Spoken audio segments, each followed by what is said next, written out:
Past performance is no guarantee of future results. Content is offered for information purposes only. Unless stated otherwise, any and all individuals participating in the video are third parties that include both professional investors and individual investors who may not be licensed or certified by any institute or regulatory body. Unless stated otherwise, the views or opinions expressed may not reflect those of Seeking Alpha as a whole. The accuracy and completeness of content shared cannot be guaranteed. Seeking Alpha does not take account of your objectives or financial situation and does not offer any personalized investment advice. Seeking Alpha is not a licensed securities dealer, broker, U.S. investment advisor, or investment bank.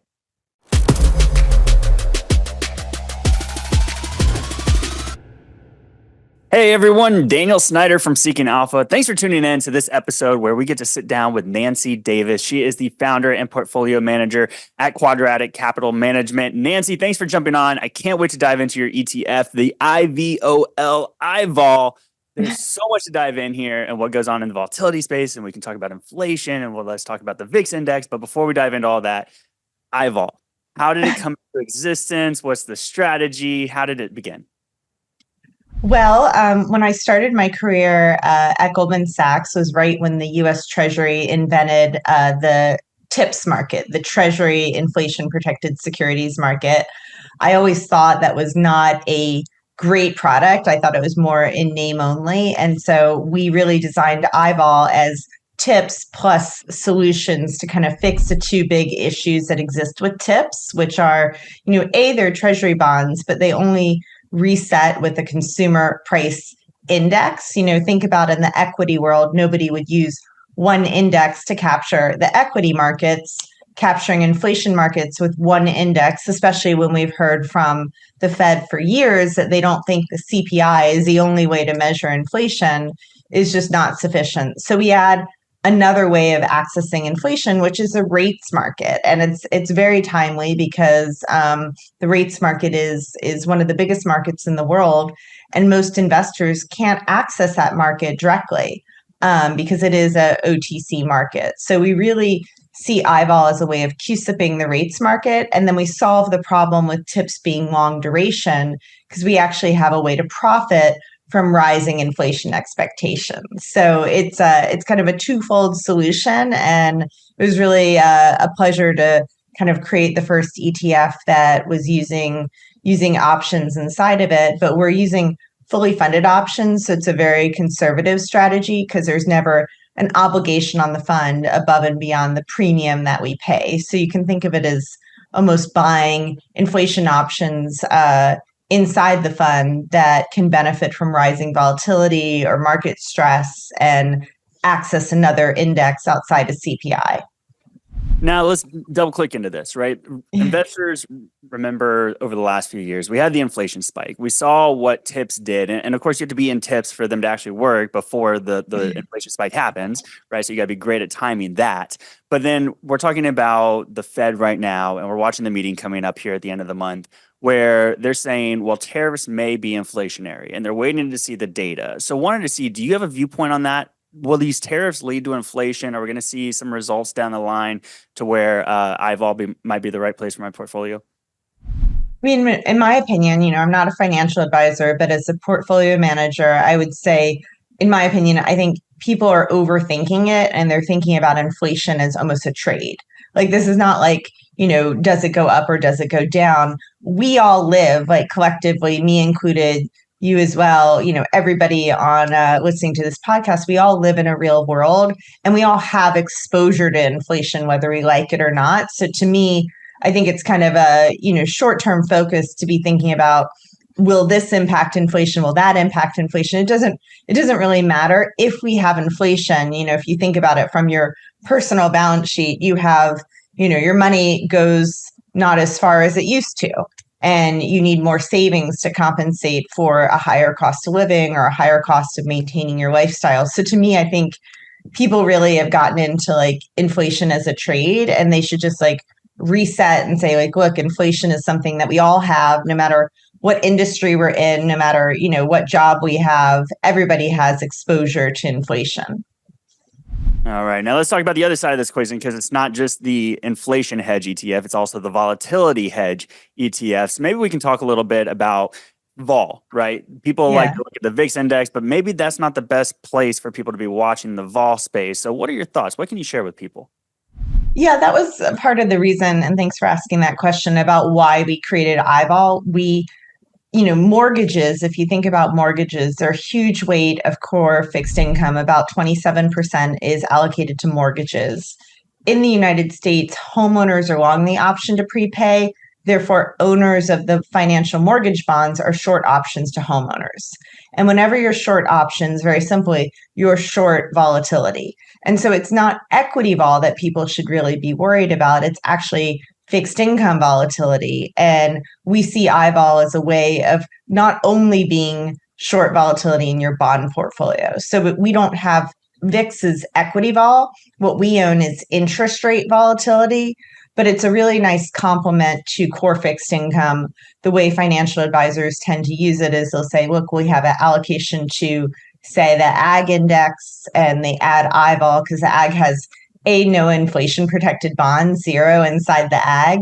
And then it only has that short optionality from mortgages. So people will use it to reduce that embedded. It's inside the QSIP in mortgages, but IVOL is very similar. It's a treasury obligation coupled with long options, whereas mortgages are an agency obligation coupled with short options. So, why do you think so many funds are still using the ag index with how it's been skewed over the years? I mean, I think it's just, sometimes people get it's benchmarking, and it's a way that performance is measured. It's probably a pretty easy benchmark to beat. We see IVOL as really a complement to the ag, not a replacement. Nothing that we have inside the portfolio is in the ag, so it tends to have very low correlation to what people already own. And the yield curve, we own exposure to the US yield curve, and the yield curve just uninverted after 3 years of being inverted. So in 22, when the Fed flipped from not even thinking about raising rates to the fastest hiking cycle since Volcker, that caused the yield curve to invert. And so now it's a really unique time because we own the SOFR curve, so it's not the Treasury curve; it's the swaps market, and we own options on that spread. And currently, right now, today, that spread is 20 basis points, and it just crossed positive territory in 2025. So we're super excited about sort of things getting back to normal and having more. Normally if you lend me the money for 10 years, you would expect to get paid more than 20 bips more to give me a loan for, a decade versus a shorter term loan. So we're pretty excited about the normalization that's happening and getting back to kind of this more exciting environment where people are looking at other asset classes that are not just equities in corporate America. Yeah, maybe we can talk about CLOs in a second because I know that comes up in this conversation. But when you're talking about the yield curve, as we are, where are you focused most on the duration? Are you short end? Are you long end? Are you in the belly? What do you focus on? So all bonds have duration. IVOL has duration because we do own that type of treasury bond inside the fund, but we also have a way to profit from rising long-term rates, and that's with the fully funded options. So the options can benefit either from the Fed cutting rates more than expected or the market thinking they might. So that typically happens in a risk-off environment or something bad. You can see Silicon Valley Bank, the fund, IVOL was up, about 16% in a week on, kind of expectations for rate cuts changing. Right now, it's a really, interesting time because we're talking about, who's going to replace Powell when he finishes, whether he's going to get fired. So the Fed cutting or expectations of cutting is good for the options. And then rising long-term yields are also good for the options. So it's more of a spread trade where the options don't really care where interest rates are. We just want that spread between short and long dated rates to widen. Gotcha. Talking about all the options that are within the fund itself, when do you know how to roll the options and what expirations do you kind of focus on within the fund? So it is an actively managed fund. So we do have a lot of flexibility to, for instance, with Liberation Day, front dated vols really spiked up, and we use that opportunity to monetize that spike in volatility on the front end and actually extend our options to be longer dated. Our vol curve tends to be downward sloping. The word is backwardated.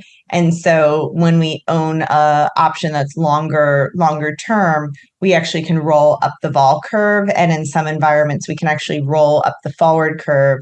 And that can give potential positive carry to the options, which is very unusual in equities. You don't really have that aspect because you don't have those curves underlying the options. It's just kind of all time decay. So we think it's a really nice way to own that long volatility component inside of a portfolio. Yeah, thanks. All right. So before we wrap up here, CLOs. Would you mind taking a second to talk for people that don't know what it is that are watching this program right now? Can you just explain the CLO space and whether you think investors should or should not be within that space as well? Yeah, so CLOs are essentially our credit vehicles. So I think the one thing I'd like to caution investors about is if you have a lot of equities and then you have a lot of products with credit spread, no matter if it's private or public or whatever type of credit it is, at the end of the day, you're lending money to companies and you're expecting the companies to pay that coupon and potentially pay you back.